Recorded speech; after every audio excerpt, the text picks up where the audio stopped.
Quero convidar os irmãos a abrirem suas Bíblias no Evangelho de Mateus, capítulo 6, versículo 25.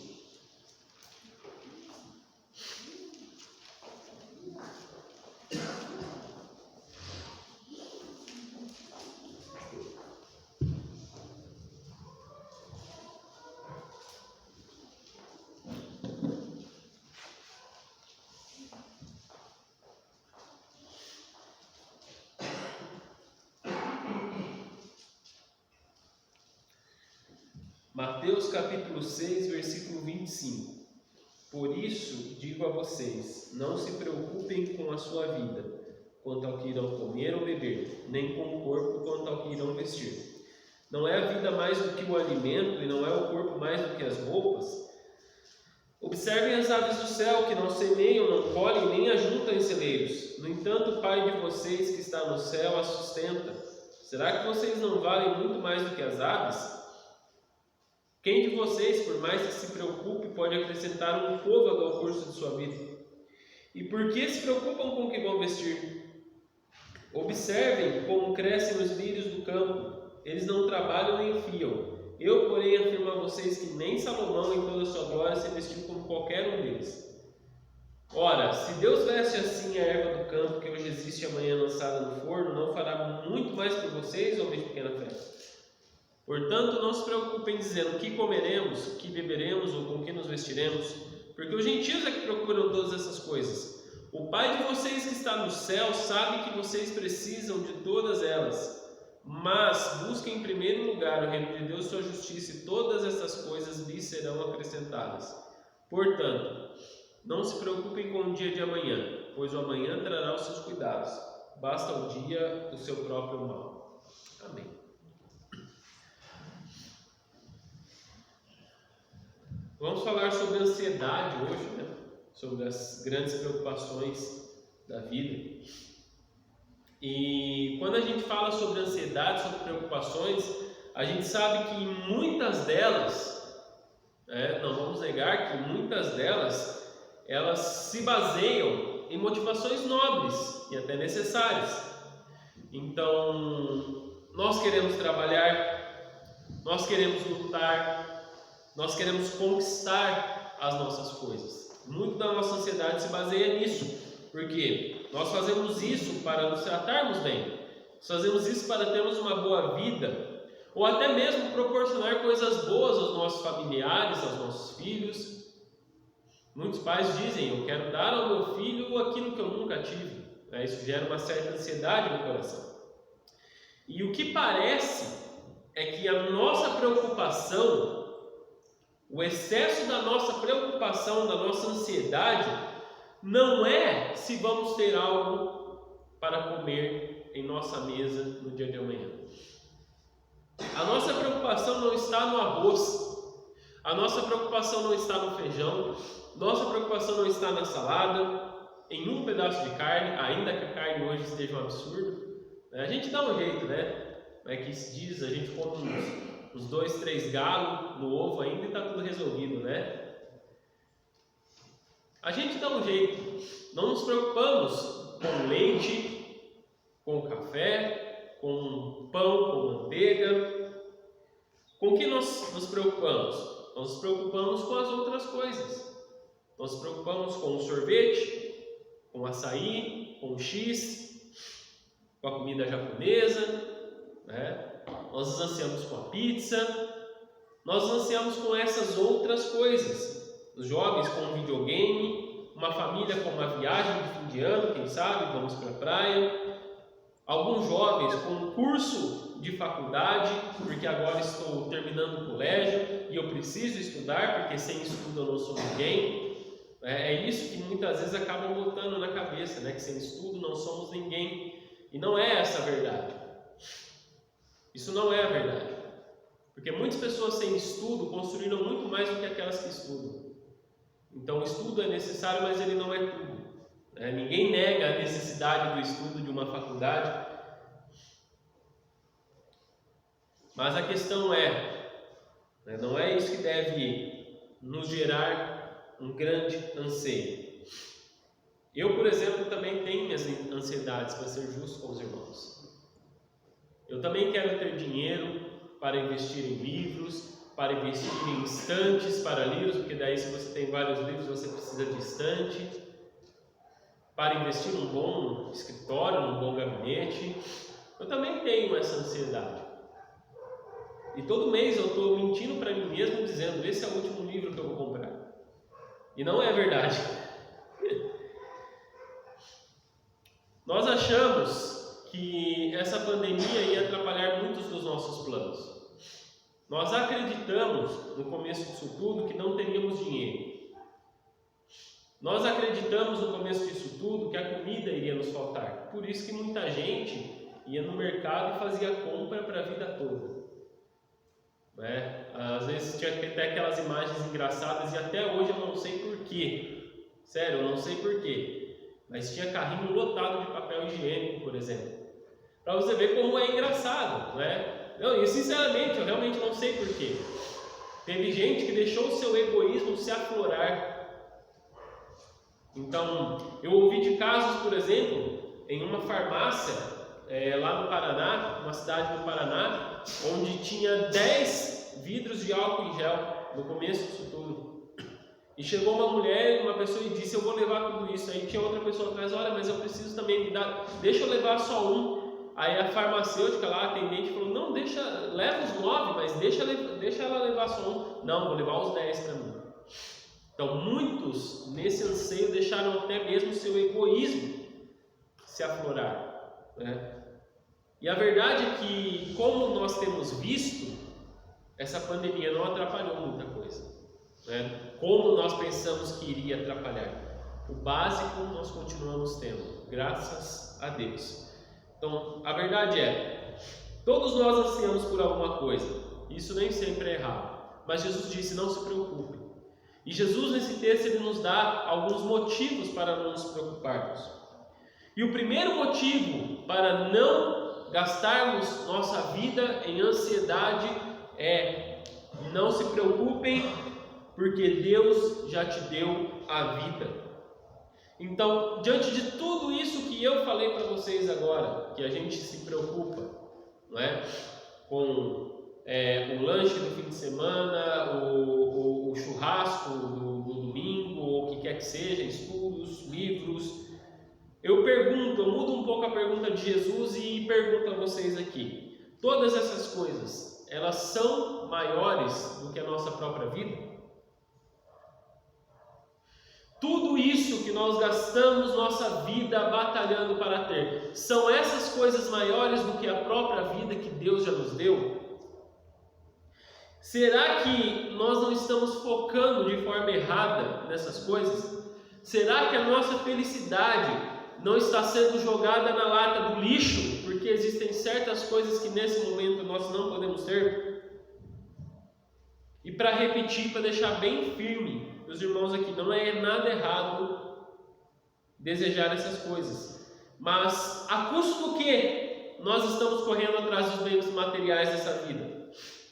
Isso é realmente tudo de que nós realmente precisamos para viver? A vida realmente se resume em adquirir conhecimento, em ganhar dinheiro, em gastar em coisas materiais? Ouça o que Jesus está dizendo aqui, essas coisas não são maiores do que a própria vida, porque a vida, ela foi nos dada diretamente por Deus, e se ela nos foi dada por Deus, é em Deus que precisamos focar para vivermos sem ansiedade, porque é Ele quem pode satisfazer todas as nossas necessidades.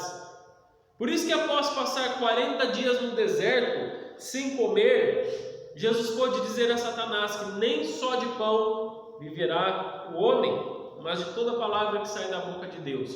O Senhor é meu pastor e nada me faltará. Então aquilo que nós comemos, por melhor que seja, vai para o esgoto. Seja o churrasco de domingo, seja a dieta da segunda, ou o carreteiro feito dos restos do churrasco, tudo vai para o esgoto. Só que Jesus é o pão da vida, e quem se alimenta dele não passa necessidade. Jesus é a água viva, e quem dele bebe não tem sede, e será satisfeito por toda a eternidade. Os bens materiais, tudo que podemos conquistar aqui, tudo isso tem prazo de validade, por mais que pareça imperecível. Vamos falar, não estou dizendo da Bíblia, da Palavra de Deus, estou falando do livro impresso, tá? Eu vou usar esse exemplo aqui. A palavra é diferente, tá? Mas imagina isso como só um livro impresso, né?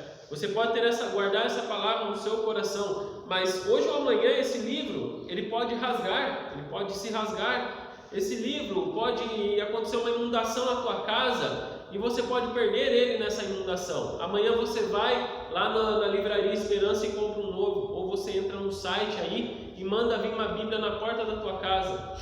Entendeu? Estou usando o exemplo do livro, não da Bíblia, tá? Em si, não da palavra de Deus. Pense em qualquer outro livro. Por mais que pareça imperecível, por mais que ele pode passar 50 anos na tua prateleira, você trazendo todos os domingos e cuidando direitinho, uma hora essas folhas vão começar a se rasgar. Uma hora elas vão ficar gastas. A tua casa, que parece imperecível, precisa de reformas. O teu carro, que parece imperecível, uma hora ou outra não vão nem cobrar IPVA mais de ti, porque sabe como é, né? Dizem até que os carros de antigamente são mais resistentes do que os de hoje, né? Mas mesmo os carros de antigamente, eles não são imperecíveis, eles são altamente perecíveis. Agora, Jesus, você não perde num acidente. Jesus, você não perde num incêndio, e muito menos num momento de calamidade. Mesmo se a tua saúde se for, Jesus está do teu lado, Jesus permanece contigo. E quando aquilo que é temporário se for, nós nos encontraremos com Ele. Então, a pergunta novamente: por que ficar se matando de ansiedade? Por que ficar se preocupando com essas coisas se é Jesus quem concede os maiores bens a nós? E Ele faz isso muitas vezes enquanto nós dormimos. Não é isso que diz o Salmo? Concede aos seus amados enquanto dormem. Não se preocupe com coisas passageiras, porque tua vida vale muito mais do que isso. Segundo argumento de Jesus: não se preocupe, porque você vale mais do que um animal. Olha isso, gente. Segundo argumento de Jesus para não nos matarmos em ansiedade: nós valemos mais do que os animais.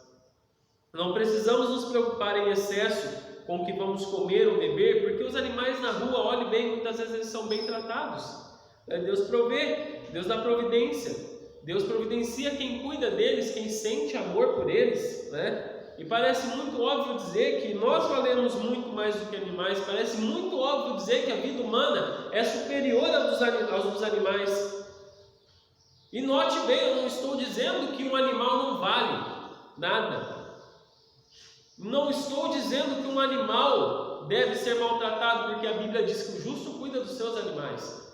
Eu estou dizendo que Jesus disse que a nossa vida vale muito mais do que a dos animais. Mas não é isso que parece quando nós olhamos para o mundo e para o discurso que o mundo faz. Porque nos dias de hoje os animais tomaram essa posição, né? São supervalorizados. Então tem gente que diz que prefere muito mais um bicho do que gente. Então, embora Deus levante pessoas que amam os animais, e amar os animais é super digno, não podemos inverter as coisas, porque Jesus veio para morrer por nós, por seres humanos, por gente de carne e osso. E muitas vezes o ser humano é desvalorizado justamente por causa das suas falhas, porque é um pecador, porque faz coisas erradas. Um animal não tem capacidade de raciocinar se ele está fazendo certo ou errado. Para ele é tudo a mesma coisa, talvez. Mas nós temos, e nós muitas vezes sabemos o que estamos fazendo de errado, e mesmo assim continuamos em nossas falhas. Mas o pior, eu sou muito capaz de suportar a minha própria falha e ser intolerante com os outros que falham comigo. Nós também cometemos esse pecado. Ser humano dá trabalho, nós damos trabalho, e é necessário estar ciente, estar consciente das próprias falhas para poder amar um ser humano semelhante. É necessário ter consciência de que nós também fazemos muita coisa errada para poder amar e tolerar o erro alheio. Ou seja, para amar o ser humano miserável, precisamos ser conscientes da nossa própria miséria como seres humanos. E Jesus Cristo, apesar de nunca haver pecado, quando se revestiu da nossa natureza, ele sentiu em sua própria pele as limitações da carne. Ele sentiu a miséria humana. O que fizeram a Jesus não fariam nem mesmo a um cachorro. E esse mesmo Jesus promete nos cuidar, porque nossa vida vale mais do que a de um animal. Então, se diante dos homens a tua vida não vale nada, diante de Deus qualquer vida é importante. Embora o mundo te faça pensar que você vale muito menos esforços do que um animal, Deus não se esqueceu de ti. Deus cuida de ti. Ele fará isso até o dia final, como Ele mesmo prometeu. Então não se preocupe, porque você vale muito mais do que um animal. Terceiro argumento: não se preocupe, porque não adianta. Olha o que Jesus diz no versículo 27. Quem de vocês, por mais que se preocupe, pode acrescentar um côvado ao curso de sua vida? Então, quando você fica bravo, normalmente você tem dois trabalhos. O primeiro trabalho é você ficar bravo, o segundo é se acalmar. Eu acredito que com a ansiedade é a mesma coisa, ela nos traz dois trabalhos, né? O primeiro trabalho é ficar ansioso e depois deixar de ficar ansioso. E a verdade é que ficar ansioso não vai fazer com que a gente ganhe tempo. Pelo contrário, a ansiedade nos faz perder tempo. Então, a ansiedade ela é tão maligna que ela causa uma tempestade na tua mente. Ela te desgasta, ela te leva ao teu limite e depois ela te deixa pensando ali na vida. Ninguém em sã consciência gosta disso. E quando você finalmente cai na real, foram ali 15, 20, 30, 50, 60 minutos, 2 horas e você ficou pensando na vida. Já assistiu, talvez os homens, os meninos vão saber mais, mas talvez as mulheres assistiram bem de relance aí. Sabe quando tem no UFC aquela luta MMA, né, que de repente os dois caras estão lá lutando, um oponente derruba o outro, vai em cima dele e começa a martelar em cima? É mais ou menos isso que a ansiedade faz com a gente. A ansiedade é brutal e a ansiedade nos faz perder tempo. Às vezes tudo que a gente gostaria é de ter mais tempo. É de ter mais tempo na vida. Talvez você gostaria de ter mais tempo para estudar para aquela prova. Talvez você gostaria de ter mais tempo para terminar os seus trabalhos na sua casa. Talvez você gostaria de ter mais tempo para vender um pouco mais e fechar a sua cota mensal. Talvez você queria mais tempo, apenas um pouquinho mais de tempo para fazer aquilo que você não conseguiu fazer no dia de hoje. Você só queria mais tempo. Mas acontece que se a ansiedade te dominar, ela vai te fazer perder tempo. E esse é o momento que, se você pensar com a cabeça, se você parar, respirar fundo, se lembrar das palavras de Jesus, você consegue vencer. Um dia eu estava cheio de coisas para fazer em casa, estava ansioso, era 1h30 e eu precisava dar um jeito de milagrosamente terminar as coisas até mais ou menos 4 horas da tarde, porque a Sofia ela pegou uma rotina de sono que ela vai dormir ali por 1 e pouquinho, e às vezes ela fica até 5 horas da tarde, mas às vezes ela acorda 3, às vezes 3h30, às vezes 4 horas, e eu calculei aquela semana que mais ou menos ela ia acordar lá pelas 4 horas da tarde. Estava cheio de coisa para fazer, 1h30 da tarde. Falei, eu preciso terminar isso, porque se a Sofia acordar, eu não vou fazer mais nada. Eu tenho que terminar essas coisas. Comecei a ficar ansioso. E hoje em dia, quando a gente está ansioso, cheio de coisa para fazer, a primeira coisa que normalmente a gente faz é ir olhar o WhatsApp para ver se tem mensagem. Aí se não tem mensagem no WhatsApp, a gente vai olhar no Facebook, ver se alguém curtiu alguma coisa. Se não tem nada no Facebook, a gente vai olhar em outra rede social. E se não tem nada, aí a gente volta no WhatsApp. Aí eu pensei assim, não, eu preciso fazer alguma coisa. Peguei meu celular daqui ali para longe e pensei assim, eu preciso orar. Preciso orar porque eu preciso organizar meus pensamentos. Aí eu orei, naquele dia eu fiz uma lista ali do que eu tinha para fazer. Falei, vou começar a trabalhar pelas prioridades aqui. O que eu preciso terminar primeiro? E o resultado foi que antes das 4 da tarde eu terminei tudo que eu precisava fazer. Ainda me sobrou tempo para fazer outras coisas. Então, ficar ansioso não vai te fazer ganhar tempo, mas orar pode conseguir um tempinho extra, não é? Você gasta ali 15 minutos orando, 15 minutos que você poderia estar se dedicando a fazer suas coisas, 15 minutos que parecem um desperdício do teu tempo, mas que vai te fazer ganhar um tempo que você jamais imaginaria se você não orasse. O salmista também passou por isso.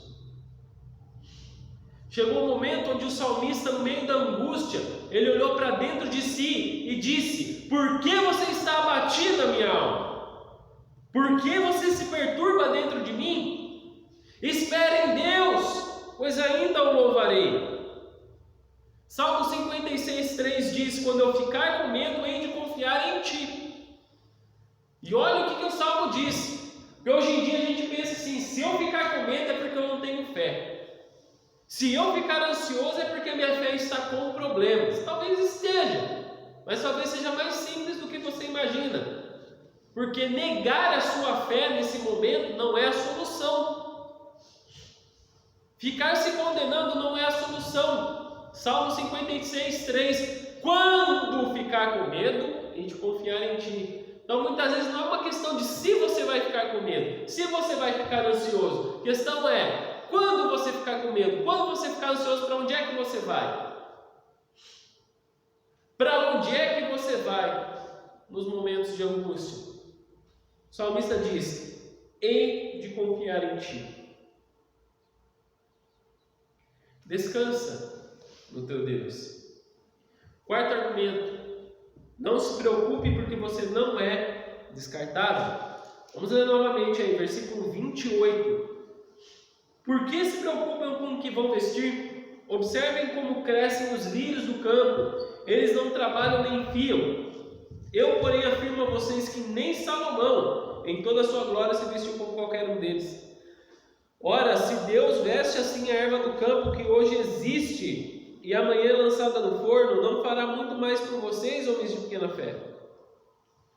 Novamente, nós vemos aqui que Jesus está pegando uma balança. Sabe aquelas balanças antigas? Não essas balanças modernas que a gente só sobe e dá o peso ali, mas aquelas balanças antigas, onde você bota o peso de um lado, bota o peso do outro, alguma coisa do outro, e elas têm que se equilibrar.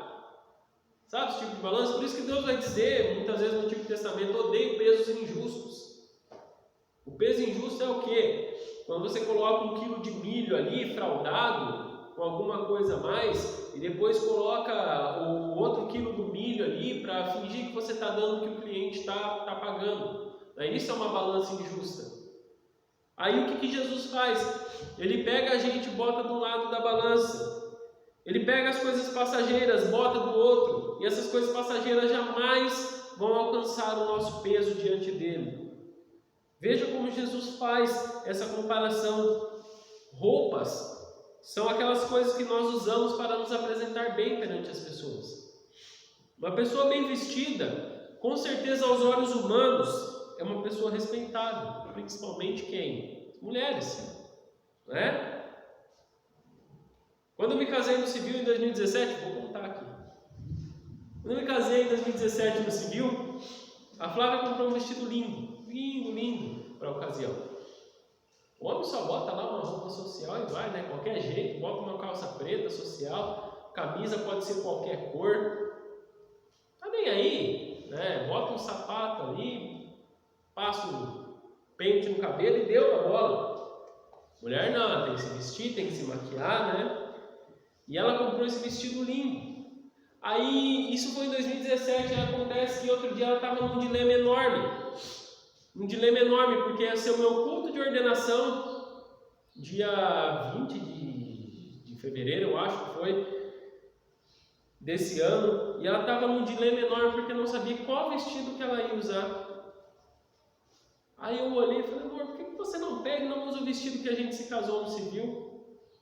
Aí ela disse assim: não, eu já usei demais esse vestido. Só que olha, quando eu peguei o Covid, ele me afetou um pouquinho na memória, mas isso eu não esqueci. Eu falei assim: olha, Você comprou ele em 2017. De lá para cá você usou ele mais 2 vezes. Ou seja, você usou ele 3 vezes no total. Ela olhou para mim, não é demais? E já não é muito? Eu vou sair em foto? Tá bom, né? Botei um terno alugado e fui.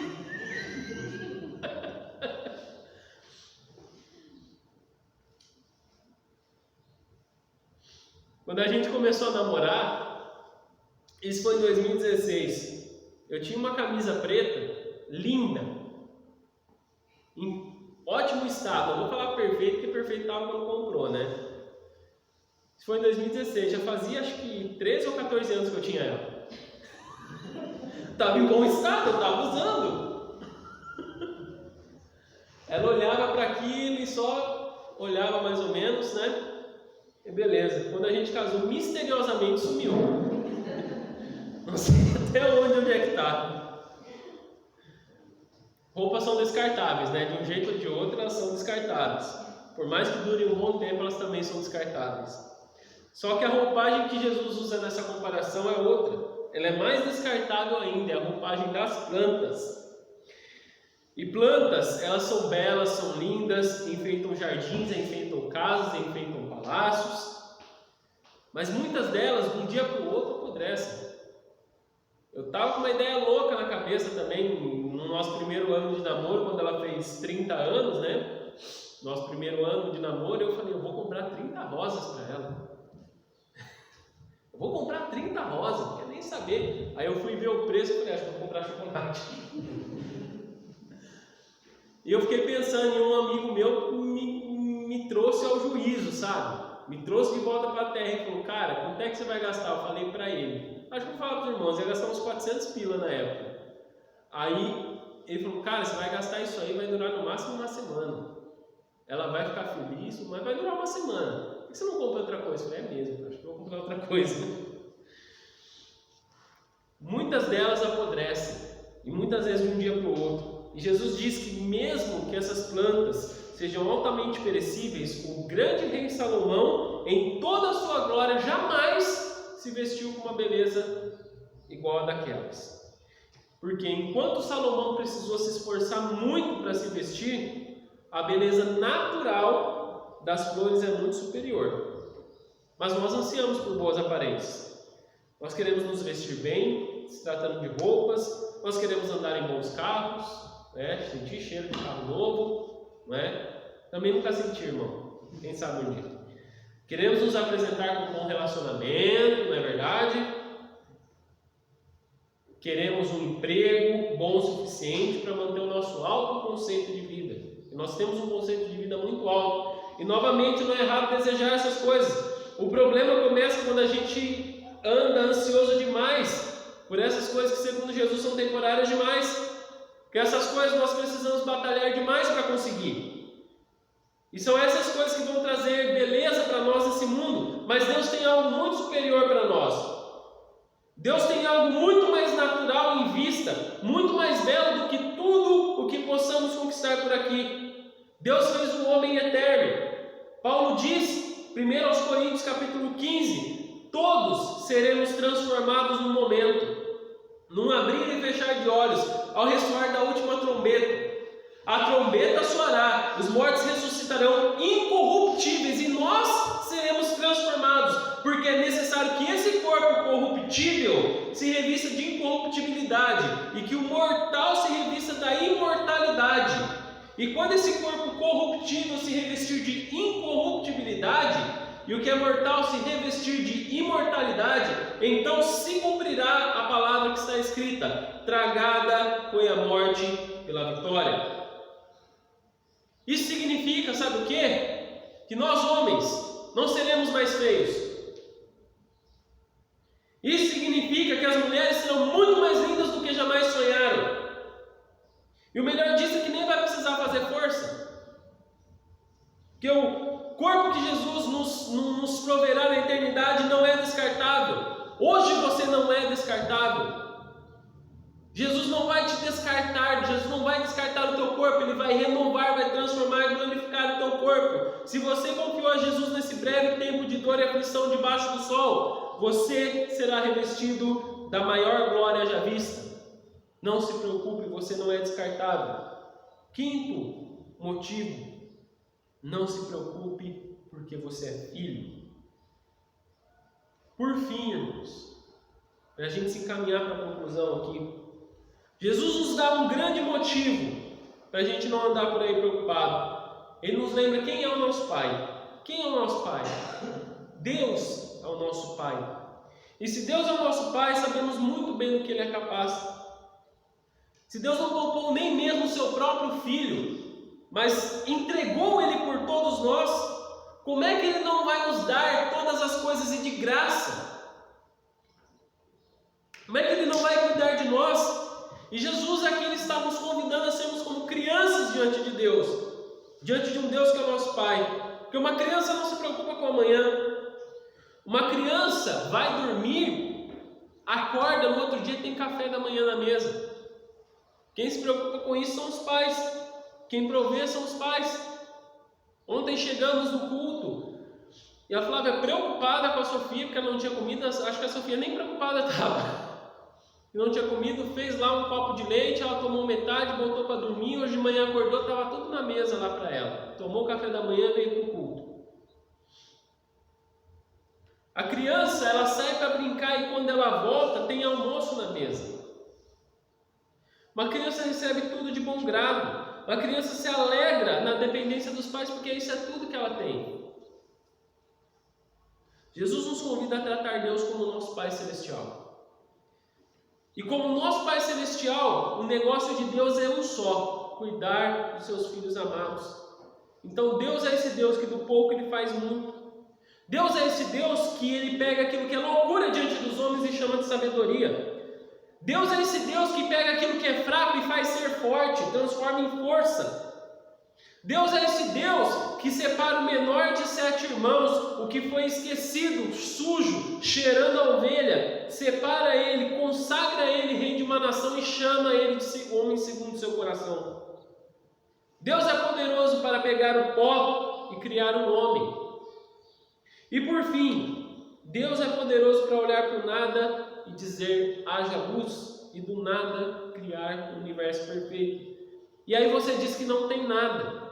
E que talvez você diga até que não seja nada. Mas se do nada Deus criou todas as coisas, imagine o que Ele pode fazer por ti. Imagine o cuidado que Ele tem por ti. E esse é o problema, porque muitas vezes nós duvidamos do cuidado de Deus. Só que quando nós olhamos para a Sua palavra, quando nós vemos o cuidado que Ele sempre teve com os seus filhos, isso nos encoraja. A nossa ansiedade só se torna difícil de superar quando nós nos esquecemos de que Deus é nosso Pai e de que Ele mesmo cuida de nós. Para concluir, depois de tantos motivos para não nos preocupar, Jesus diz 2 coisas que nós devemos nos preocupar. Se é para se preocupar, então se preocupe com aquilo que é prioridade. Busque em primeiro lugar o reino dos céus e a sua justiça, e as demais coisas vos serão acrescentadas. Nesse momento Jesus está saindo da teoria e está entrando na prática. Ele está nos dizendo qual é a nossa prioridade, como nós vamos vencer a ansiedade. A primeira delas deve ser buscar o reino de Deus e a sua justiça. Então, buscar o reino de Deus e a sua justiça não é simplesmente mais uma coisa na sua lista dos afazeres do dia. Nem mesmo a primeira delas. Buscar o reino de Deus e sua justiça é a sua maior prioridade, porque buscar o reino de Deus e sua justiça é tudo que nós temos como alvo. Novamente, depois que tudo isso passar, nós nos encontraremos com o reino de Deus e com a sua justiça. E é isso que nós devemos buscar. Precisamos buscar agradar a Deus de todas as formas possíveis. Esse discurso de Jesus está naquilo que nós conhecemos como Sermão do Monte. Você talvez já tenha ouvido falar do Sermão do Monte. Ele vai do capítulo 5 ao capítulo 7 de Mateus. Você pode chegar em casa e ler todo ele para entender, Mas pense no Sermão do Monte até agora. Eu vou falar algumas coisas que vai ser familiares para vocês. O objetivo de Jesus nesse sermão parece que é extinguir toda a hipocrisia da vida do cristão. Então os opositores mais conhecidos de Jesus eram os fariseus e os escribas, que eram duas classes de religiosos da época. Os fariseus pregavam uma vida de santidade impossível de ser alcançada pelo ser humano, que era cheia de regra e cheia de religiosidade aparente. Os escribas eram aqueles que eram os intérpretes da lei. Então, ambos fariseus e escribas, eles conheciam muito bem a lei, mas falhavam em praticar. É aquela tal história, faço o que eu digo, mas não faço o que eu faço.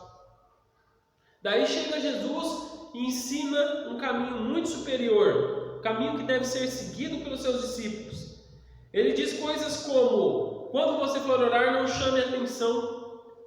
Entre no seu quarto, feche a porta, ore o seu pai que está em secreto, seu pai que está em secreto te ouvirá.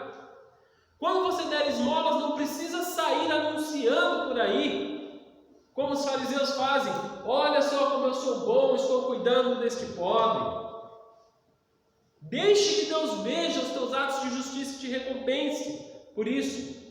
Vocês ouviram o que foi escrito, Jesus disse: não adulterarás, mas eu digo a vocês que se você está passando na rua e olha para uma mulher com intenções ruins no seu coração, você já adulterou. Vocês ouviram o que foi dito: não matarás, mas eu digo a vocês que quando vocês odiarem alguém, vocês já o assassinaram em seu coração. Ou seja, não é só o ato, mas o sentimento que você carrega dentro do teu coração. Tudo isso é resumido depois em: faça aos outros como você gostaria que eles fizessem a vocês. Então, o que nós percebemos aqui é que uma vida que busca o reino de Deus e a sua justiça é uma vida que dá trabalho. Uma vida que custa toda a vida. É um caminho que a gente segue por toda a vida. Não convém perder tempo então com as coisas temporárias. Precisamos começar a buscar o reino de Deus e sua justiça ainda hoje. Para isso você vai precisar se encher da palavra de Deus, moldar os seus pensamentos e a tua vida a partir da palavra de Deus, e com certeza ficará mais fácil para você, menos difícil talvez. Paulo disse aos Filipenses, capítulo 4, versículos 6 a 8: não andem ansiosos por coisa alguma, mas em tudo pela oração e súplicas, e com ações de graças, apresentem seus pedidos a Deus, e a paz de Deus, que excede todo entendimento, guardará os seus corações e suas mentes em Cristo Jesus. Finalmente, irmãos, tudo que for verdadeiro, tudo que for nobre, tudo que for correto, tudo que for puro, tudo que for amável, tudo que for de boa fama, se houver algo de excelente ou digno de louvor, pensem nessas coisas. É como se Deus estivesse gritando para nós: cuide das minhas coisas, e o mais eu farei. Para finalizar mesmo, segundo motivo de preocupação que Jesus nos dá: se preocupe com o hoje. Você já viu o pessoal que está em recuperação, o pessoal dos alcoólicos anônimos ou dos narcóticos anônimos, Normalmente tem uma frase que é dita por eles: só por hoje, Só por hoje eu não vou beber, só por hoje eu não vou usar drogas. Amanhã eu vejo o que eu faço, mas aí chega no outro dia: só por hoje eu não vou beber, só por hoje eu não vou usar drogas. E assim eles vão vivendo, Assim eles vão vivendo. O que eles querem dizer com isso é que hoje é o dia de resistir. Hoje é o dia da resistência. Hoje é o dia de lutar. Não será amanhã, será hoje. Hoje é o dia de não sentir ansiedade. Olhar para o que aconteceu também não vai trazer resposta. Olhar para o passado não vai mudar nada. E o amanhã trará novas provações e tentações. Mas se você conseguir viver o hoje, se você conseguir redirecionar tua oração para o dia que você vive hoje, tuas forças para o dia que você vive hoje, aí você vai conseguir buscar o reino de Deus e sua justiça. Então de nada adianta olhar para o dia de ontem. De nada adianta olhar para as suas derrotas que você sofreu ontem, se preocupar achando que o teu futuro será da mesma forma. Esqueça o que passou, não olhe para frente, no sentido de para o amanhã. Conte com a graça de Jesus, porque ela te basta. Não olhe para o futuro. Isso não é nada fácil, porque com certeza a gente está lidando com um caminho que é praticamente impossível aos olhos humanos, não é verdade? Mas para Deus nada é impossível. Para Deus nada é impossível. E foi Jesus quem encorajou os seus discípulos a não andarem ansiosos. E Jesus não veio simplesmente para apontar um caminho para o Pai. Ele veio para andar por esse caminho. Ele veio para ser esse caminho. Ele mesmo passou por situações de grande angústia em sua vida.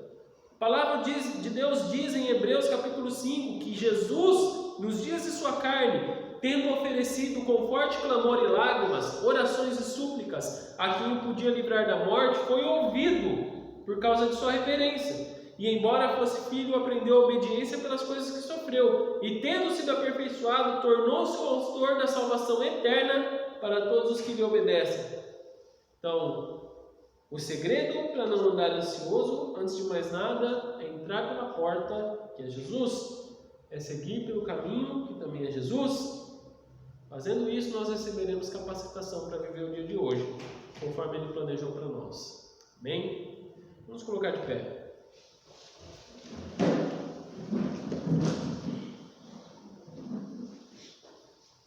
Senhor Jesus, como é difícil viver essa vida da forma que o Senhor planejou para nós. Como é difícil andar por esse caminho que muitas vezes se revela como impossível para nós. Mas no meio disso tudo está o Senhor, no meio de todo esse vale da sombra e da morte, o Senhor está ali com o teu cajado, nos guiando, nos consolando, porque somos como ovelhas, Senhor, que no meio da escuridão, no meio das lutas, nós não enxergamos nada, Senhor. Nós não enxergamos nada, só enxergamos aquilo que está à nossa frente. E nós ficamos assustados, nós ficamos amedrontados com tudo que vivemos. Mas se olharmos para o nosso lado, o Senhor estará ali. O Senhor estará ali nos guiando, nos consolando e nos levando pelo caminho que Tu queres que a gente siga. Então que a gente possa ser fortalecido por essa palavra nesse dia, que a gente possa guiar a nossa vida através da Tua palavra todos os dias. Em nome